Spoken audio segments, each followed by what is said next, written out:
What's the one thing that unites all fantasy stories with reality? Racism. I'm not trying to get political for once, but it's a fact, no matter which way you look at it. Elves don't like dwarves, dwarves don't like humans, and humans don't trust elves. There's always something.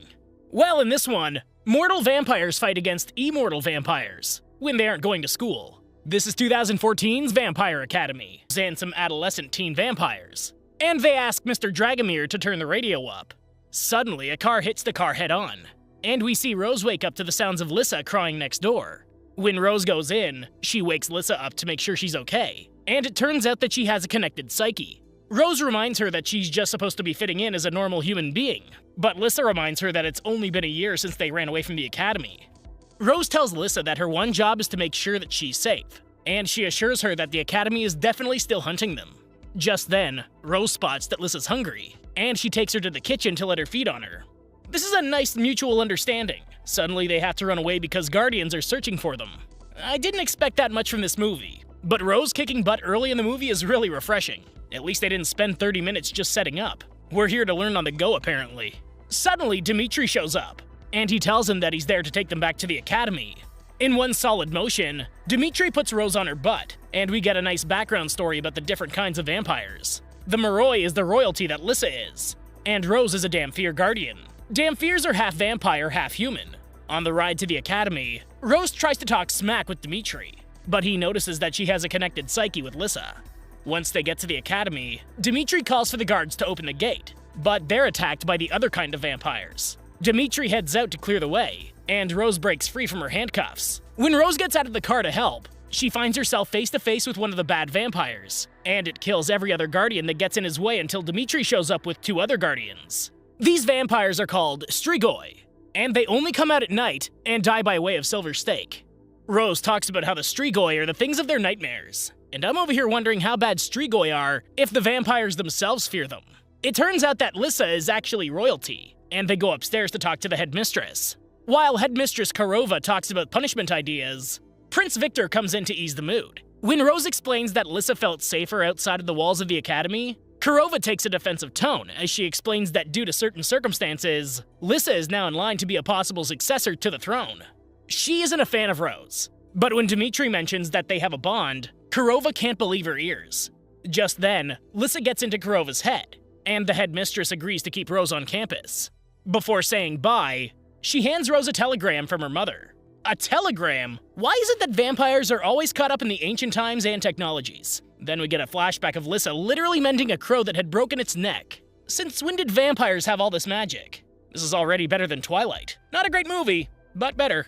That night, Lissa gets a prank pulled on her by her ex's new girlfriend, and Darren comes over to check on her. After an awkward interaction, they all head back to class. Then Rose goes to training and she meets up with Mason.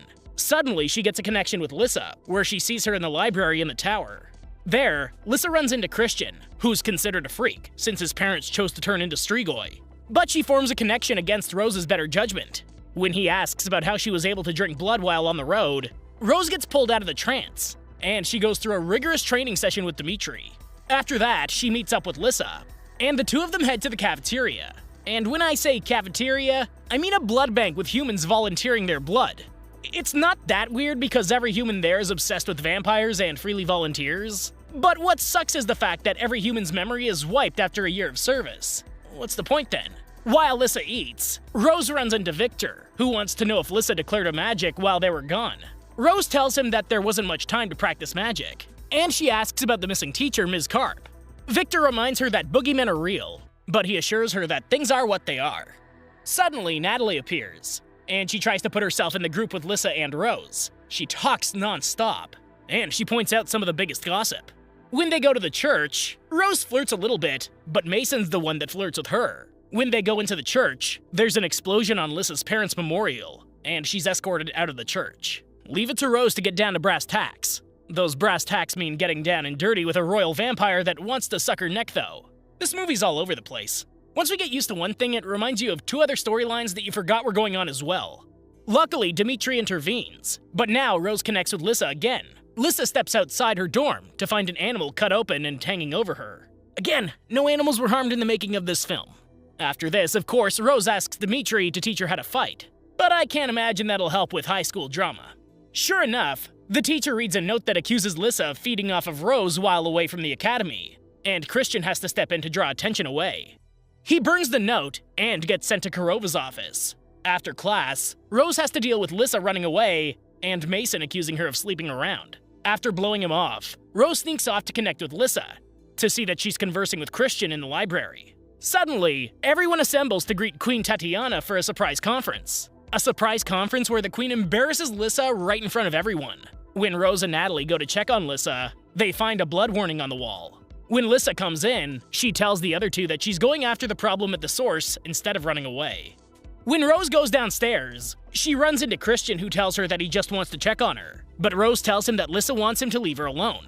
The next day, Dmitri takes Rose out into the woods to train her, and he tells her that he understands her place in all of this. When Rose goes inside, she connects with Lissa, and she finds that Lissa is mind-controlling a lot of other kids to find out some dirt. That night, Lissa goes to a study session with some of the It Girls, and Rose finds a file on Mia's laptop that shows she was involved with Lissa's dead brother. As time passes, Rose gets angry, and she ends up getting stronger in the process. When she has another training session with Dmitri, she gets a little bit closer with him. Just a little.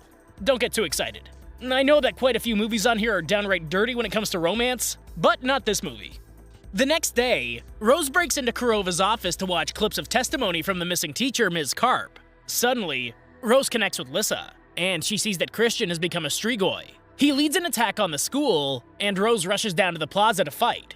Once there, Rose finds Dmitri dead, and Christian turns Lissa into one of them. Dream sequence, obviously. There's no way that this movie was going to go from 0 to 100 that quickly.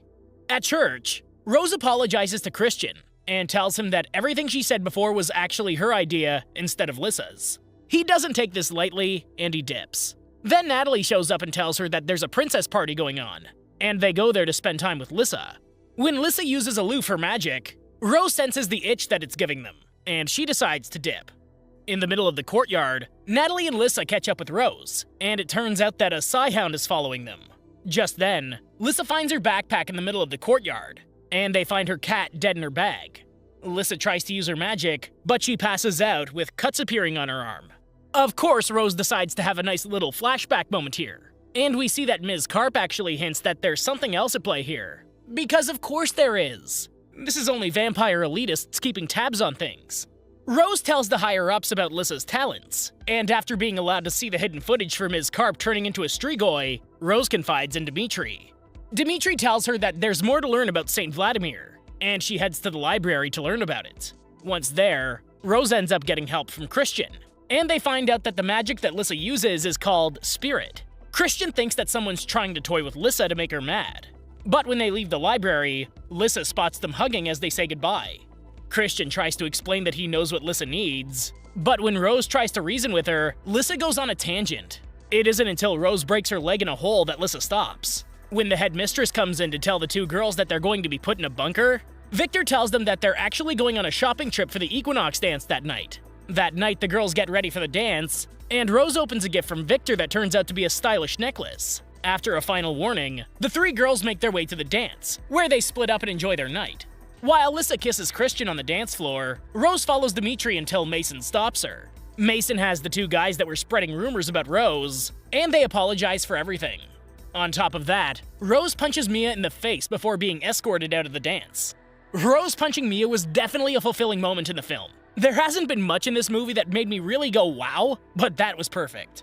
Oh, so really quickly, Rose gets taken to Kurova's office where she ends up sedating the headmistress instead. Then she pops over to Dimitri's room, and of course when your best friend has been kidnapped, there's always time for a little hanky-panky, because this scene was obligatory. Suddenly, Dmitri pulls off Rose's necklace that has a love spell, and they head out to try to locate Lissa. While they drive, Rose connects with Lissa, and she finds out that Victor is actually the one behind all of this. He wants her to heal him out of his sickness, but when she refuses, he brings in an air magic user that tortures Lissa, which ends up torturing Rose too. After a little bit, Lissa decides to heal Victor a little bit, and she passes out from the session. Once Dmitri pulls up, he tells Rose to stay in the car, and she talks to Christian, who's stowed away in the back. Rose decides to go against his orders, and she gets out. Lissa tries to escape through the grounds, but there are Psyhounds that surround her and corral her to a helicopter that just landed. Suddenly, Rose shows up and takes out the guards, but Christian gets shot in the process. While Dimitri arrests Victor, Lissa feeds off of Rose to power up so she can save Christian. When they get back to the academy, Kurova debriefs Rose over the happenings of Victor, and Rose talks to Dimitri about the interesting incident that almost occurred the night before. I love how Rose tries to explain that she only said sweet, sassy Molassy because she was under the influence of the love charm. Just then, Kurova tells Rose that Victor wants to talk to her about her gift, and she heads down there immediately. Once there, Victor tells Rose that Lissa's power is what it is because Rose almost died in the car accident. This is where the bond came from.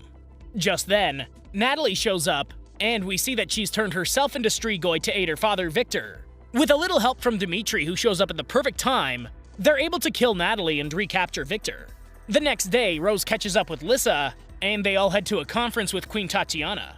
Once there, Lissa takes over the stage, and she addresses all of the school in a manner that she wished she would have in the first conference. With this speech, Lissa proves that she is royalty, and she's working towards leading the vampires. I'd imagine that would be a feat to accomplish. I can't imagine that vampires are an easy bunch to wrangle in a political state. Oh, and here we go again with Rose trying to get Dimitri to admit his undying love for her. This is just a forbidden love that shouldn't even happen. What about Mason? Press F in the comments to pay respect to Mason. It turns out that Rose used this whole speech as a way to take Dimitri by surprise from a training standpoint. But on her way back to the academy, she runs into the crow that Lissa healed. After saying her goodbyes to it, we get a good look at a Strigoi threat that Ms. Karp is leading, and it's terrifying. Then the credits roll. Honestly, it's a teenage vampire love story without a good love story. The combat isn't bad when it's there, and Zoe Duchess's personality is always entertaining to watch. But that's about it. Give it a shot if that tickles your fancy. Sweet sassy Molassy. Thanks for watching, and I hope you enjoyed the video. Don't forget to like and subscribe for more like this one. Comment what you think I should watch next, and I'll see you in the next video.